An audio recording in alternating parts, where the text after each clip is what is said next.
There are only three reasons why people will respect you. One, those who can offer value. Two, those who can hurt you, potentially hurt you. And three, those who think highly of themselves. If you're able to communicate that one way or another, you're going to gain respect wherever you go. So today we're going to be talking about how to achieve this through 8 different sets of behavior that you guys can apply in your life that will bring respect to you. Where no matter where you go, you're going to have an aura, a presence about you that inspires people to treat you with respect. All right. And it's very important because when you don't do this, you send signs of weakness and it causes people to lowball you. It causes people to disrespect you. It causes people to think to not have a very high opinion of you. And this creates a resentment within you that causes you to behave in such a way that inspires more disrespect. All right. So let's begin. First things first, patience. Never feeling rushed. So that means this: never speaking too fast, never moving too fast, never responding too fast, never reacting too fast, never letting somebody rush you. An example is this: basketball, right? I play a lot of basketball. And one of the things about basketball is that this is how you shoot a basketball. You put the ball here and you shoot, okay? The problem is that when there's a defender, a lot of basketball players will instinctively rush the release. In other words, they feel like somebody's coming at them, and rather than doing their normal shot, they go like too fast, and it fucks up the mechanics. What happens here is that they're allowing the pressure to influence them. They have no presence of mind. They don't know that the slow route is actually the fast way, that taking your time actually allows you to do it quicker. So this actually reminds me of the scene of Titanic when Jack, who got played by Rose, when the water was rushing and he was trying to open the door while the water is like drowning them, right? And he was like looking around. You can easily see somebody rushing that and never being able to open the key. But when you're in tight pressure situation, what you have to do is not act, but find a way to relax your mind. Then you'll be able to behave. Being able to demonstrate this relaxation, this walking at your own pace, signals to people mental strength, signals to people that you have a strong grasp on who you are as a person. But if you allow people to rush you, if you're rushing everywhere, everything you're rushing, you move quick, you react quick, what tends to happen is that it diminishes people's respect, right? It's one thing me speaking fast and speaking like this. It's another thing me speaking like this. There is a clear difference in how and the type of aura that I create around me by just speaking at a much not like a freaking sloth, right? But much speaking at a slower, slightly slower pace, moving at a slightly slower pace will create an aura of power, an aura of somebody who has confidence in themselves. Never rushing anything. Never let people see you being rushed. It'll create an aura of regality. The next one is a level of boldness and audacity. This, to me, is one of the most powerful ways to eliminate timidity, right? Boldness and audacity isn't being like vulgar or isn't being criminal, none of that shit, right? For example, there was this one girl that I was dating, and she was Russian, but she used to be very like angry girl, right? And I was very young at that time, and she would like say, "Hey, what the fuck, Alexis? Where are you?" I'm like, Jesus Christ, what's wrong with this girl, right? And it happened 2 or 3 times, and each time she would do that, she would get even more fucking psycho, like a freaking crazy, like a goddamn polar bear. And I remember one time, and the thing is, she was so hot, and I was young, and I was like, man, I understand she's Lucifer, but she's hot. And then one time, what was it that she messed with? I think. Yeah, I had a Larry Bird poster, and she drew like a She drew a Hitler mustache, people. Okay. And I was like, this is not funny. She was like, I was like, you know, you've been a little. I don't know why you've been acting like this, but this is a little bit too far. This was a gift. She was like, oh, my fine. I was like, you know what? You should get out. She was like, what do you mean? I was like, you should get the fuck out. You're taking this way too far. Get out. And I was like, no, get out. Like, I even started recording like the voice message just in case she you know what I'm saying? Just in case she would go psycho mode and say some shit that I didn't do. Anyways. And I kicked her out. And to be honest with you, I could see how that was so sudden for her, because at that time I was a really nice person, and I actually I was a very like a pushover. But something in me when she did that, that was too far. That was way too far. And I told her, get the fuck out, man. You're not gonna be drawing damn, Adolf mustache on Larry Bird. What the fuck is your problem? And the reason why this works is because the boldness that you display, despite being needy or despite being desperate in the past, will communicate to people that you must have some hidden resources that's causing you to act that way. There must be something backing up this confidence. That's what that means. So if you were acting super needy, for example, and then they assume that you were that you weren't gonna leave, and then you leave, what you're communicating is that you had more confidence than they thought you had. What you're communicating is that you have something that you have a backup plan that they didn't know they had, that they didn't know you had. You literally increase your power and aura by boldness. And what you'll notice is that the people who you thought wouldn't chase you back will chase you back. Simply, not because they like you, but simply because of the boldness of it. Oh, and that's why I say, if you created a reputation of being way too timid, of being a pushover, the solution for that is to make up for your mistakes with an equally level of audacity and boldness. So that means if they think you're weak, you just make a bold move and get the fuck out, because just ghost their ass. Make them understand that they've misunderstood you, right? So boldness and audacity is a way to make up for your mistakes. If you make mistakes, a bold move will literally make up for it. If they think you're needy as fuck, if they think that you're the most desperate person on the planet, getting the hell out, blocking them from every way possible, will cause them to see that you're not as weak as they thought they were. And even though you're blocking them in every direction, they'll find a way to contact you if they like you. It's just that simple. The next one is asking for the moon. The Christopher Columbus strategy. One of the things that Christopher Columbus did because you gotta understand, Christopher was not a rich person. In fact, he was like a con artist. He came from a poor family. And one of the things that he discovered was that if he asks for the moon, if he asks for crazy things, like if he raises his price for just crazy stuff, people above him will respect him more. When he came to Queen Elizabeth asking for more, when he was making his bid to become an explorer, first of all, he never sailed, never led men, he doesn't have any experience. What he did have was a level of confidence. And the way he portrayed his level of confidence was by his crazy fucking high demand. He asked to be called like Lord Admiral of the Sea. He asked for a certain percentage of what they find. And then he asked for a certain percentage. He asked for 10% of every riches they find, of all the riches they find.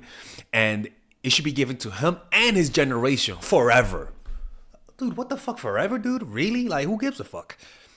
And in the book, when he said that, Queen Elizabeth, I believe it's Queen Elizabeth, chuckled. She chuckled, looked down, and she was like, look, I can't give you that, but I respect your boldness. And that's what I'm talking about. Asking for a lot, even though you don't get it, people will gain respect for you. Asking for a little, even if you get it, they'll look down on you and think, you know what, this person is worth that. But even if you ask for a lot and you get little, like I said, that becomes leverage for future negotiations. The respect level that they have that they have for you has increased. So that means asking for a lot. That means demanding people to treat you with respect. Respond to me on time. Be on time. You know, don't talk to me that way. You demanding a lot, and not just in relationships, but just in life in general, people will respect it. But just make sure when somebody does overcross your boundaries, make sure that, because it goes on to the next point, is regality. Okay? Having a regal air to you. That means if somebody disrespects you, you don't raise your voice. You don't make threats that you're not going to follow through. You don't bluff. What you want to be able to do is be little of words and big with action. So that means if somebody's disrespectful, you don't raise your voice. You give them a look. And then you say, hey, I don't like what you did that right there, man. Please don't do it again. You just learn to communicate. And if they do it again, you don't raise your voice, right? You just get up and leave, right? That regality, where you don't let people watch you have silly arguments. You don't let people see you lose your cool. You don't let people see you use being vulgar, being unprofessional, right? You act as though everyone is watching you 24/7. You have that conscious awareness that people are aware of you and that you have to act with respect and regality. So that means you don't get in silly debates. So that means that you don't act hood, you don't keep it real all the time, right? You assume that everyone is watching. The next one is having, like I said, having a difficult side, right? And that's why I was talking about even with negotiation. Even if you want to get, like, for example, $70K a year if you're negotiating your salary, even if that's what you want, you make it difficult for them to just give you that. Like even though that's exactly what you want, put up some resistance, right? Because it comes down to the next side, is that people respect somebody with a dark side, right? People respect people who know how to compartmentalize themselves and be able to show different masks depending on the situation. For example, like actors, like the Joffrey guy, like from Game of Thrones. A lot of people used to go up to him and say, "Fuck you, Joffrey," and they're like, "Bitch, I'm just acting." Right? He was so good at his job that people assumed that his dark side was really him, right? And so what you want to be able to do is be able to have different sides of your personality depending on the situation. If somebody disrespects you, you're able to show a darker and more aggressive side to you. If somebody's acting nice with you, you're able to show the niceness. If you're a teacher at school, you're able to show a more serious, assertive side.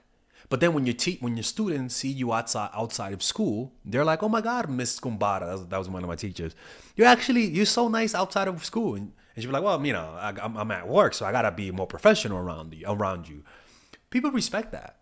You get what I'm saying? And so too many people try to keep one face in every situation because they want to keep it real. Well, but what they don't notice is that acting is part of it. That's what you call being a professional, right? Being able to be a professional is keeping the decorum, even when everything about you says go in the opposite direction. So that means, and a perfect example is Goku from Dragon Ball Z, right? Goku is known as a very happy, friendly person, right? And in fact, he's actually the goofiest person on the show. But then when his friends get bullied, when his friends are about to die and something like that, what Goku has is that he has another side to him that's really dark and really aggressive. He has a darker and more serious side. And you'll notice because he'll go from "hello there" to like more like seriousness. And that ability to be able to change, not personality, but different faces, makes people respect you. Because they're like, "Oh my God, that's his serious side." But then when you go back to your nice and happy side, people will try everything they could to keep the happy side and not bring out the dark side. Not because you're, like abusive. We're not talking like that. But it's almost like a teacher who is usually serious, but then you finally do something to get a smile out of them. And you're like, "Oh, I got them to smile. Nice, right?" That's what I'm talking about, right? It's almost like the Jamaican restaurant syndrome, where every time you go to a Jamaican restaurant, nobody smiles at you, right? But then the one time they smile at you, you remember that. And you want to see that side. So that's what I'm talking about, right? You want to be able to have a professional side and then allow people to see your non-professional side in a different setting, right? People who don't know how to put on a mask and change their behavior based on the context and setting, you just cannot respect people like that. It's like a pilot from the Bronx coming in to pilot with fucking Timberlands and freaking FUBU shirts. It's like, yeah, you can fly a pilot, but I don't respect you that much. Like, you gotta learn that this game is acting, right? And there's a psychological like effect on people when they're able to see different sides to you, and it's that it gives your personality more color, more flavor, right? It's like Goku from Dragon Ball Z. Like I said, Goku is a very playful person and very loosey-goosey, to be honest with you. But then when his friends are about to die or they're in danger, Goku turns into a freaking animal. He turns like just a very serious, angry person, right? And when you watch it, you kind of marvel at his different sides because he's so goofy, but then he's so serious and insane when it comes to training, right? And so those opposites in juxtaposition creates a type of friction, like creating fire, that gives his personality an air of power and it increases their respect. As opposed to Vegeta, who is a very serious person, but he doesn't have that type of depth to his... Well, he does have a depth to his character, actually, because he's a better father than Goku. But being able to see two completely different sides in one person adds character, adds value. And you could do this not by being fake, but by learning how to play different roles that life offers. When you're at work, you act completely professional, to the point that people might not even know your true personality unless they meet you outside of work. When I'm on YouTube, right, for example, I give you a completely different side. But then when I'm in my personal life, my friends will see a completely different side. People got to see all the different sides of you, because what it does, it just makes you more interesting, and it inspires like a sense of fear. For example, Hans, the guy from Inglourious Bastard, the hunter, you know, the J Hunter, right? He came across as a very polite, very like jovial person. Hello there, we're trying to find some Israeli people, right? Because he was killing them. And whenever there were scenes when he came from happy to serious, and seeing those two sides in humans creates respect and fear. That's what I'm trying to tell you guys. Okay, learn to compartmentalize, learn to embrace the shadow side of your personality, because the shadow is the contours to your personality. All right? And these are the things that you guys can do. These are the behavior that increases respect. All right? And these are things that you guys can apply in your life, not just dating, but in your professional life, especially about the part of compartmentalizing your personality. Learning to dim one part and learning to increase another part based on the context. People who can't do that, you can't bring them around certain people. You just can't. Like you pretty much say this person cannot be around certain people because this person doesn't know how to act, right? And that's where the power comes. Now, it's okay to be vulgar, but don't be too vulgar. Don't be too different, if that makes any sense, right? But that's for a whole nother subject. Anyways, hopefully you guys enjoyed this video. If you guys want to work with me one-on-one, go to mindfulattraction.org, and I'll see you guys later. Boom. All right, ladies and gentlemen, if you guys ever want to learn how to use your feminine energy to influence people, learn how to use your masculine energy to become more assertive, and also learn how to blend both energies to improve your dating life, your spiritual life, honestly, your relationship life, your family life, your career life, this is the course for you. If I had to make a course for my nieces, I have two nieces, one is 19 and one is 15. 16. Holy shit. Oh my God, he's a bad fucking uncle. He's a bad uncle. Get him. Shut up, Melissa. You should get this course, right? And this is the course that I will make for them. So, for example, watch the curriculum, right? In the first week, we're going to be showing you how to establish a strong masculine foundation. without letting it hurt your feminine energy. This masculine foundation is a source of who you are, right? It's your bodyguard. Without this, whatever feminine energy you create will be destroyed by the outside, because your masculine is your shield. So we'll talk about goal setting. We'll talk about how to develop a serious attitude. We're gonna be talking about how to use more logic, how to use more goal-oriented behavior. It's more how to be a man, Now the next one is how to embrace the feminine energy, right? This one would teach you about how to minimize excessive masculine traits, developing self-awareness, healing abundant feminine energy, regulating your emotion, mastering voice qualities and facial expressions, surrendering control, and allowing pain to be felt. This is honestly, this will supercharge, like Kaioken, your masculine energy. After that, we have femininity in the workplace, and how to be feminine in the workplace without letting people take advantage of you, and the nuances of how women in power should behave versus women who are subordinates in the workplace, and even the dress code. This is based on psychology, people. It's kind of insane. I'm actually excited about this one. The next week, we talk about navigating the labyrinth of male and female friendship, and this a lot of women find confusing, so we talk about that.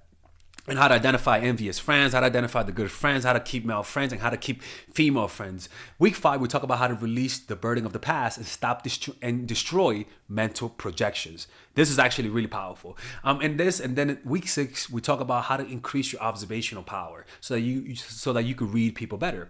And we have a bunch of bonuses. The course starts at $99, and you guys can pre-order the course today at $69 before it goes out.